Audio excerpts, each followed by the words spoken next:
नमस्कार दोस्तों, आप सभी का स्वागत है हमारे YouTube चैनल पे और उत्तराखंड की ऑनलाइन क्लास में। ठीक है, आज हमें जानना है उत्तराखंड में क्या पढ़ना है हमें। देखिए, कुषाणों को समझना है, योधे और परवर्ती कुलीन।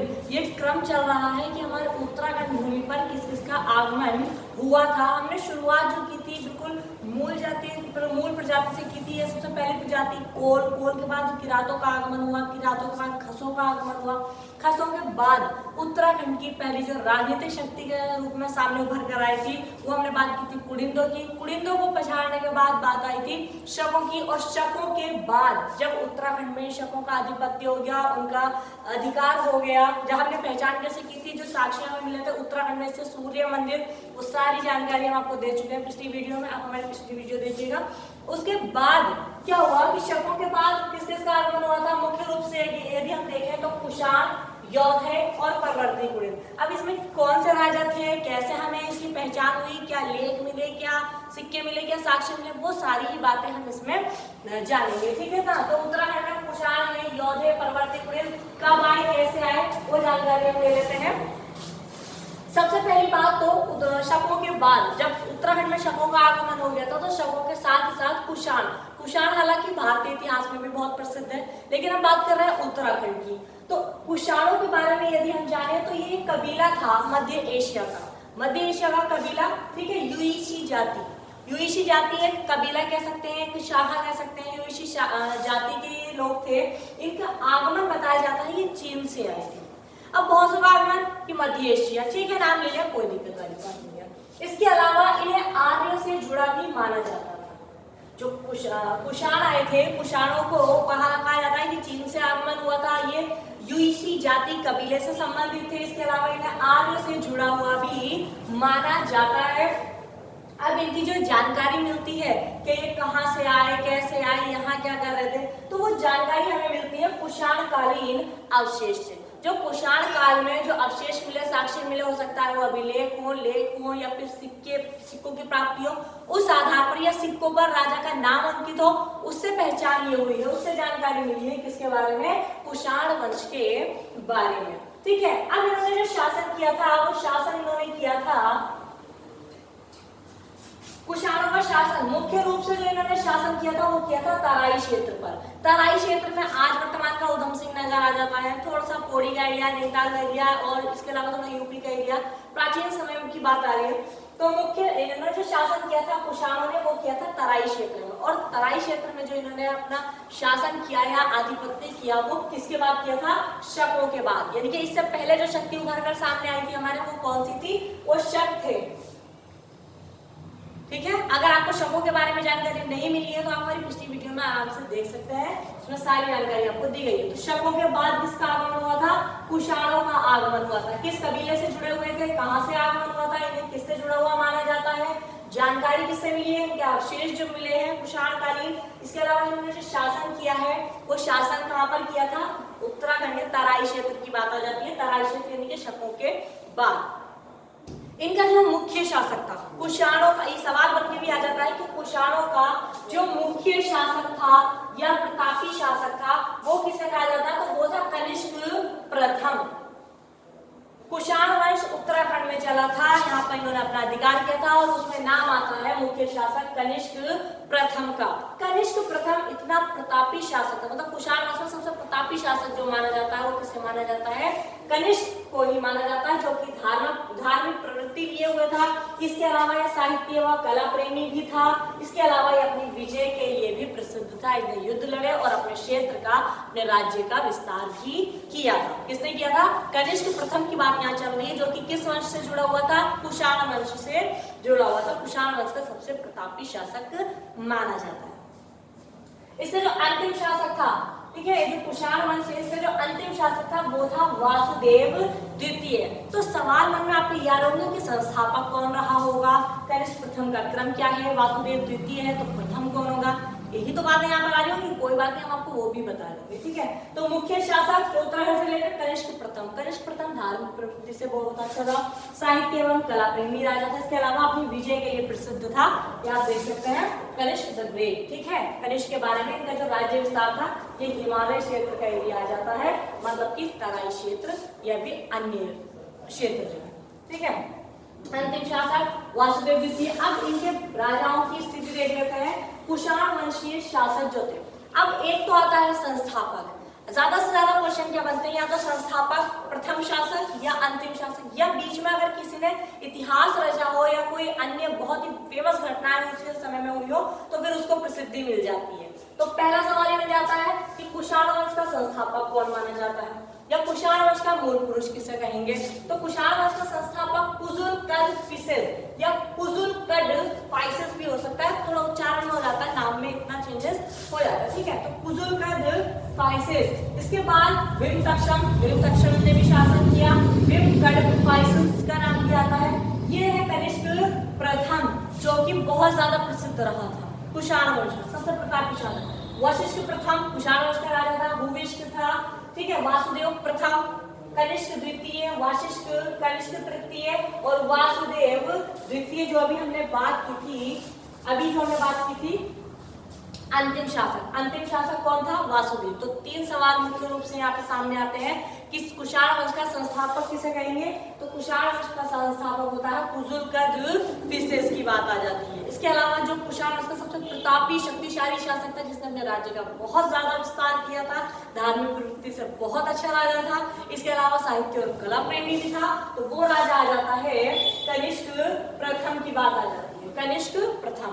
इसके अलावा जो कुषाण वंश का अंतिम शासक था वो कौन था, वासुदेव द्वितीय का नाम यहाँ पर आ जाता है। देखिए अभिलेख वाली बात आ जाती है, इसमें कनिष्क का फोटो दिखा रखा है, शायद आपको ठीक से दिख रहा हो, ठीक है। कि कनिष्क का फोटो ये बना हुआ है सिक्के में, मतलब ये सिक्के इनके समय में चले होंगे। अब आगे जानकारी ले लेते हैं। कुषाणों के अत्यधिक प्राचीन सिक्के एक तो होते हैं, नॉर्मली हम समझ जाएंगे इसे देख करके कि ये सिक्के थे जो कुषाण कालीन अवशेष में आते हैं, लेकिन ये क्या है, तो ये है भाई कुषाणों के अत्यधिक प्राचीन सिक्के। अब जो चीज इतनी पुरानी हो जाएगी तो जाहिर सी बात है उसकी स्थिति देख रहे हैं आप कैसी हो जाएगी कि पहचानने में नहीं आ रहा कि ये है क्या, ये कोई पत्थर रखा है या क्या है। तो ये पत्थर नहीं है, ये कुषाणों के अत्यधिक प्राचीन सिक्के हैं, ठीक है ना। अब बात करते हैं, थोड़ी और जानकारी ले लेते हैं कुषाणों के बारे में। तो देखिए इनका धर्म जो था कुषाणों का वो था बौद्ध धर्म। अब ये स्थानांतरित कहाँ से हुए थे, मतलब आए कहाँ से, तो जैसा अभी बताइए ना मध्य एशिया से। आने की वजह क्या थी, क्योंकि वहां पर हूणों का आक्रमण हो रहा था, और आक्रमण से अधिकतर जो स्थानांतरण होता है एक स्थान से दूसरे स्थान पर जाना, वो वजह क्या होती है, या तो पहले मानव भोजन की तलाश में जाया करता था, या अपना निवास कहीं बना लिया करता था, प्रवासी हो जाया करता था, या इसके अलावा उसे जब अपनी रक्षा करनी होती थी, अपने प्राणों की रक्षा करनी होती थी, तो वो भी अपनी जान बचाने के लिए स्थानांतरण करता था। तो कुषाणों के स्थानांतरण का वजह क्या थी कि हूणों के आक्रमण से बचाव के लिए, हूणों के आक्रमण से बचने के लिए इन्होंने क्या किया था, स्थानांतरण किया था। मध्य एशिया से आए थे, कहाँ आए थे, उत्तराखंड, भारत की बात हो रही है। इसके अलावा यदि देखें तो कुछ इतिहासकार इस वंश को संयुक्त अरब अमीरात के मूल निवासी मानते हैं, क्या मूलक मानते हैं। कहाँ के मूलक थे, संयुक्त अरब अमीरात का। इतिहासकारों में मतभेद रहता है, ये आप सभी जानते हैं, ठीक है, सबका मत एक नहीं हो सकता है। तो यहाँ वही बात आ रही है कि कुछ इतिहासकार कुषाण वंश को कहाँ का मानते हैं, कहाँ का मूलक, संयुक्त अरब अमीरात का मूलक मानते हैं। इसके अलावा यूची कबीले के लोगों ने कुषाण वंश प्रारंभ किया था। वही जो यूची जाति हमने की थी, कौन सा कबीले से प्रसिद्ध है, तो कुषाण वंश जो प्रारंभ किया था वो कौन से कबीले के लोगों ने किया था, तो या तो यूशी या फिर यूची कबीले के लोगों ने कुषाण वंश प्रारंभ किया था। कुषाण सत्ता के पतन के पश्चात मैदानी क्षेत्र में कुलिंद वंश एक बार पुनः स्थापित हुआ था। कुलिंद की बात यहाँ फिर आई है। कुलिंद का मतलब ये है कि एक तो थे हमारे पूर्ववर्ती कुलिंद और एक हो जाएंगे परवर्ती कुलिंद। तो परवर्ती कुलिंद इनके बाद आएंगे, ठीक है। इनके बाद की स्थिति कैसी रहेगी, क्या रहेगी, वो आपको बता दिया जाएगा। पूर्ववर्ती कुलिंद हम आपको पहले ही बता चुके हैं, जो कुलिंद राजवंश हमने पढ़ा था। तो जब इनका पतन हुआ, कुषाण सत्ता के पतन के पश्चात मैदानी क्षेत्र में फिर से क्या हुआ था, कुलिंद वंश पुनः स्थापित हुआ था, लेकिन कम शक्तिशाली शक्ति के रूप में, ठीक है। अब जान लेते हैं कि स्रोत, ये हमें जो इतनी जानकारी मिल रही है कुषाणों की वो कैसे मिल रही है, हमें कैसे पता कि प्रतापी शासक कनिष्क प्रथम ही था। तो जाहिर सी बात है, अगर इन्होंने सिक्के चलाए होंगे तो सिक्कों पे नाम अंकित करवाया होगा। अब नाम अंकित करवाया होगा तो वो भी एक पहचान बताता है कि हो सकता है ये प्रतापी शासक हो जिसने अपने नाम से सिक्के चलाए हो। हो सकता है ना। तो देखिए जानकारी के स्रोत, ये कुषाण वंश की जानकारी के स्रोत की बात आ रही है। सबसे पहले तो हम जान लेते हैं इनके जितने भी मिले हैं वो कुषाण मुद्राएं, ये मुद्राएं मिली है, ये कुषाणकालीन मुद्राएं हैं, ठीक है ना। आप देख सकते हैं इनको, ये देखिए राजा की तस्वीर बनी हुई है, ये कनिष्क प्रथम, विरक्तक्षम, इस तरह से इनके फोटो मिले हैं। अब बात आती है मुनि की रेती। उत्तराखंड से हम कैसे जानेंगे कि यहाँ पर कुषाण वंश रहा, तो मुनि की रेती उत्तराखंड में है, मतलब कि वीरभद्र। मुनि की रेती वीरभद्र से सन 1972 में टिहरी गढ़वाल में 44 स्वर्ण मुद्राएं मिली थी। ये लीजिए स्वर्ण मुद्राएं मिली थी, कितनी 44 स्वर्ण मुद्राएं कब मिली थी, 1972 में मिली थी। किस स्थान से मिली थी, तो मुनि की रेती वीरभद्र टिहरी गढ़वाल की बात आ जाती है। इसके अलावा ठीक है कौन सा वंश से जुड़ी हुई थी, तो कुषाण वंश से ये जुड़ी हुई थी। कुषाणों की बात यहाँ पर चल रही है। दूसरा स्थान आता है काशीपुर। काशीपुर में कनिष्क प्रकार की मुद्राएं मिली हैं, यानी कि काशीपुर का जो स्थान फेमस है वो कनिष्क प्रकार की मुद्राएं, जो कनिष्क ने अपना फोटो अंकन करवाया हो या अपना चित्र अंकित करवाया हो, वो जो मुद्राएं मिली है कनिष्क प्रकार की मुद्राएं, वो कहाँ से मिली है, काशीपुर से। मेन काशीपुर मुख्य जो वर्तमान में है इस स्थान से मिली है। और एक और काशीपुर का नाम आता है वो गोविशाण के रूप में आता है। गोविशाण में पूरा क्षेत्र आ जाता है, यूपी का एरिया में आ जाता है, रामपुर आ जाता है, पीलीभीत आ जाता है, इसके अलावा नैनीताल अल्मोड़ा वो गोविशाण का नाम लिए हुए था। तो काशीपुर गोविशाण में किसकी मुद्राएं मिलती, वासुदेव प्रकार की स्वर्ण मुद्राएं, ये स्वर्ण मुद्राएं आप देख सकते हैं, ठीक है ना। तो काशीपुर गोविशाण से वासुदेव की स्वर्ण मुद्राएं मिली थी। लेकिन सिर्फ अगर काशीपुर का नाम आता है तो यहाँ से कनिष्क प्रकार की मुद्राएं मिली। समझ रहे हैं दोनों में अंतर। काशीपुर मेन काशीपुर की बात आ जाए तो कनिष्क प्रकार की मुद्रा है, और काशीपुर गोविशाण नाम से अगर आ रहा है तो यहाँ से वासुदेव प्रकार की मुद्राएं प्राप्त हुई थी।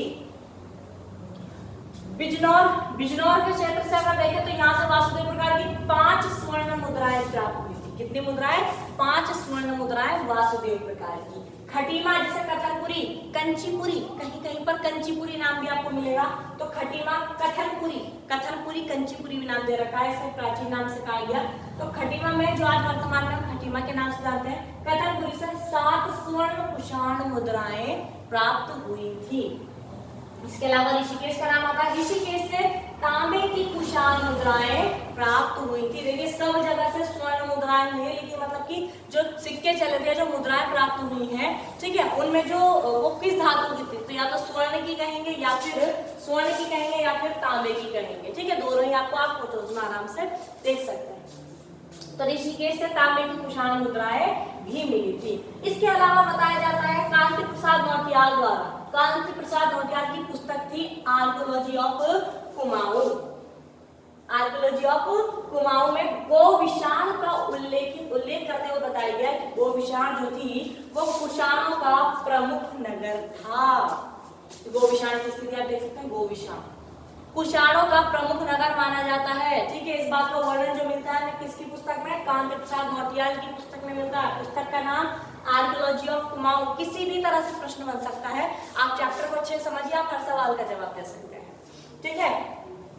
बात आती है कि कुषाणों को कुचलने में, अब इतनी जानकारी हमें मिल गई, ये बहुत छोटे-छोटे राजवंश थे लेकिन कुछ प्रसिद्धि इन्होंने ले रखी थी। तो कुषाणों को कुचलने में मुख्य भूमिका रही थी यौधेय शासकों की। तो जाहिर सी बात है कि कुषाणों के बाद फिर किसका आगमन हुआ था, यौधेय शासकों का आगमन हुआ था। क्या इसमें कोई प्रतापी राजा था, क्या कोई वेदिका का निर्माण हुआ था, या क्या कोई यज्ञ हुआ था, वो सारी जानकारी मिलेगी यौधेय शासकों में, ठीक है। तो हम चलते हैं फिर कुषाण कुचलने में मुख्य भूमिका यौधेय शासकों की रही। तो यहाँ पर तो समाप्ति होती है कुषाण वंश की, ठीक है, ये कुषाण वंश की स्थिति आ जाती है। लेकिन अब हमें जानना है यौधेय शासकों के बारे में। तो उत्तराखंड में यौधेय वंश चला था कुषाण के बाद, समझ रहे हैं, वही क्रम चलता जा रहा है। ये पहले शक के बाद कुषाण, कुषाण के बाद बात आती है यौधेय वंश। अब यौधेय वंश जैसा हमने कहा था कि कुषाणों के पतन के पश्चात पुनः कुलिंद राज्य स्थापित हुआ था। तो ये जो समकालीन थे ये उन्हीं कुलिंदों के समकालीन थे, यौधेय शासक जो थे। यौधेय शासक में इन्होंने जो शासन किया था यौधेय वंश में, वो किया था कालसी प्रदेश। कालसी प्रदेश यानी कि सीधे सीधे हम बात करें तो देहरादून की स्थिति आ जाती है, देहरादून की स्थिति यहाँ आ जाती है।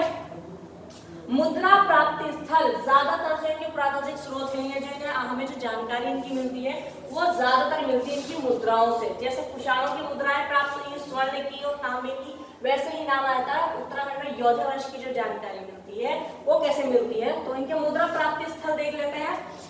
जौनसार बाबर देहरादून में स्थित है। कालो डांडा पौड़ी गढ़वाल की स्थिति रहेगी। कांगड़ा, क्योंकि ये भारतीय इतिहास में प्रसिद्ध है और उत्तराखंड के इतिहास में प्रसिद्ध है।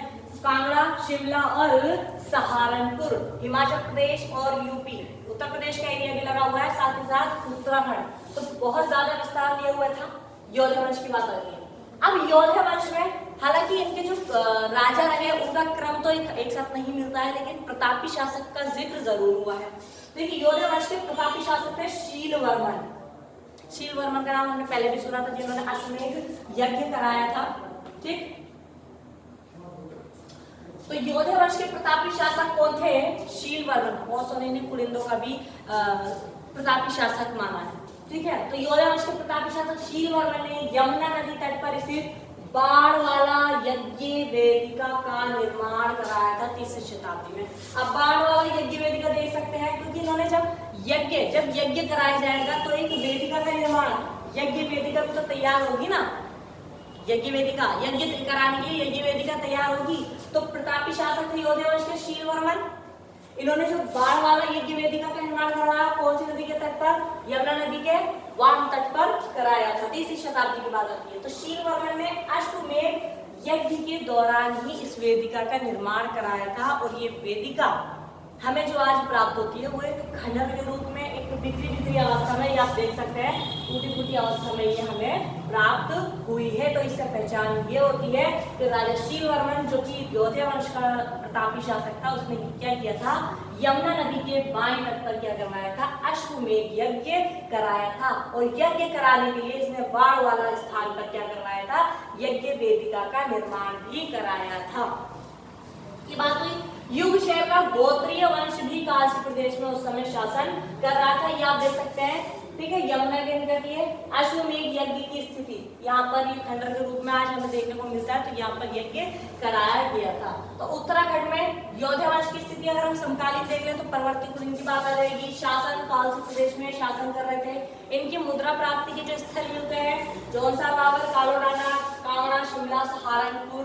योद्धा वंश का प्रतापी शासक शीलवर्मन। शीलवर्मन ने यमुना नदी के तट पर, यमुना नदी के वाम तट पर स्थित था बाणवाला स्थान कहाँ पड़ता है?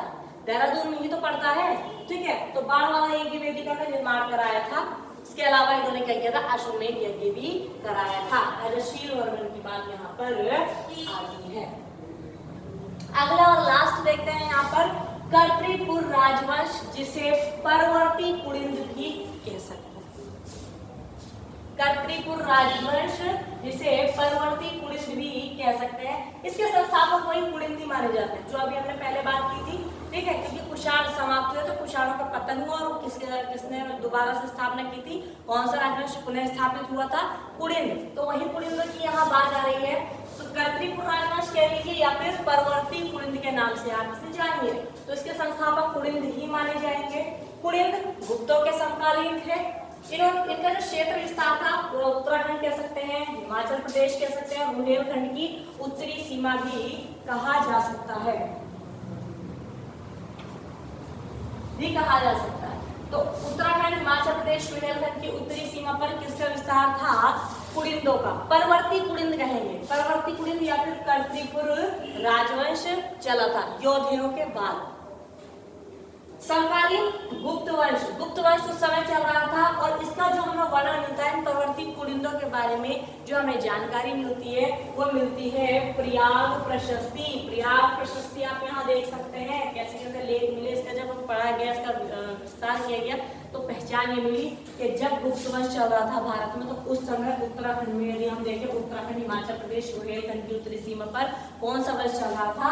कुलिंद। और कुलिंद भी कौन से? परवर्ती कुलिंद, क्योंकि एक पूर्ववर्ती कुलिंद हो चुके हैं, एक पूर्ववर्ती, तो कुलिंद भी दो भागों में बढ़ जाते हैं, तो पूर्ववर्ती कुलिंद और दूसरा परवर्ती कुलिंद की बात आती है। अब ये जो प्रयाग प्रशस्ति है ये हरिशेन ने लिखी थी और हरिशेन किसका दरबारी कर्मी था? हरिशेन किसका दरबारी कर्मी था? समुद्रगुप्त का। और समुद्रगुप्त भारत का समुद्रगुप्त की बात आती है। देखिए समुद्रगुप्त के दरबारी कवि हरिशेन द्वारा, तो यहाँ आपको बहुत सारे सवाल मिल रहे हैं कि हरिशेन किसका दरबारी कवि था? समुद्रगुप्त का। ठीक है, के दरबारी कवि हरिशेन द्वारा प्रयाग प्रशस्ति लेख लिखा गया था और इसी में ही इन्होंने जानकारी दी थी कि यहाँ जब गुप्त वंश चल रहा था तो उत्तराखंड या ये हिमाचल प्रदेश या बुंदेलखंड की सीमा पर कौन सा वंश चल रहा था? कुलिंद वंश चल रहा था। समुद्रगुप्त की प्रयाग प्रशस्ति में कर्तृपुर राज्य, ऐसा बताया जाता है कि हरिशेन ने प्रयाग प्रशस्ति में ये वर्णन किया है कि जो कर्तृपुर राज्य था यानी कि जो परवर्ती कुलिंद थे वो किसके अधीन राज्य कर रहे थे? गुप्त साम्राज्य के अधीन थे। जो पहले कुलिंद की बात आती है वो मौर्य की बात आ जाती है, मौर्य के अधीन, और यहाँ जो बात आ रही है परवर्ती कुलिंद में वो किसके अधीन थे? हालांकि कर्तृपुर राज्य पर शासन कर रहे थे, ठीक है, और थे किसके अधीन? गुप्त साम्राज्य के अधीन थे। इसके अलावा नेपाल के पश्चिम में स्थित कर्तृपुर का समीकरण गढ़वाल और कुमाऊं से किया जाता है, यानी कि पूरा उत्तराखंड की बात आ जाती है। अगर हम नाम ले रहे हैं कर्तृपुर, तो कर्तृपुर कहाँ से कहाँ तक विस्तार में था? तो पूरा पूरा ये गढ़वाल और कुमाऊं जो है वो उस समय क्या था? कर्तृपुर के नाम से जाना जाता था। ठीक है, अगर आपको ये समझ में आया हो, कर्तृपुर राजवंश, हमने 3 राजवंश यहाँ लिए थे। ठीक है, शकों के बाद कुषाण आए, कुषाणों के बाद योधे का आगमन हुआ, वहां कौन प्रतापी शासक था वो जानकारी मिली। ठीक है, उसके बाद में कर्तृपुर राजवंश या फिर हम कहते हैं परवर्ती राजवंश। जो और राजवंश उत्तराखंड में चले हैं इनके बाद की बात आ जाती है, वो हम आपके लिए नेक्स्ट वीडियो में लेकर के आएंगे। ठीक है, हमारी वीडियो से आप जुड़े रहिएगा। मिलते हैं कल, तब के लिए धन्यवाद।